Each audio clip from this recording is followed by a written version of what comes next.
ಬೆಳ್ತಂಗಡಿಯ ಇಂದಬೆಟ್ಟು ಗ್ರಾಮದ ಬೆದ್ರಬೆಟ್ಟು ಬಳಿಯ ಖಾಸಗಿ ರಬ್ಬರ್ ತೋಟದ ಶೆಡ್ನ ಒಳಗೆ ನಡೀತಾ ಇದ್ದ ಅಕ್ರಮ ಗೋಮಾಂಸ ಅಡ್ಡೆಗೆ ದಾಳಿ ನಡೆಸಿದ ಬೆಳ್ತಂಗಡಿ ಪೊಲೀಸರು ಇಬ್ಬರು ಆರೋಪಿಗಳನ್ನು ಬಂಧಿಸಿದ್ದು 91 ಕೆಜಿ ಗೋಮಾಂಸ ಹಾಗೂ ಮಾಂಸ ಮಾಡಲು ಉಪಯೋಗಿಸುತ್ತಿದ್ದ ಪರಿಕರಗಳನ್ನು ವಶಕ್ಕೆ ಪಡೆದಿದ್ದಾರೆ.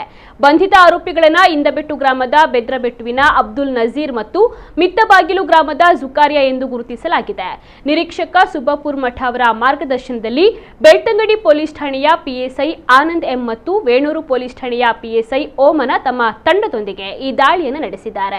ಆರೋಪಿಗಳು ದನಗಳನ್ನು ಕಳವು ಮಾಡಿ ಅಕ್ರಮವಾಗಿ ವಧಿಸಿ ಮಾಂಸವನ್ನ ಮಾರಾಟ ಮಾಡ್ತಾ ಇದ್ರು.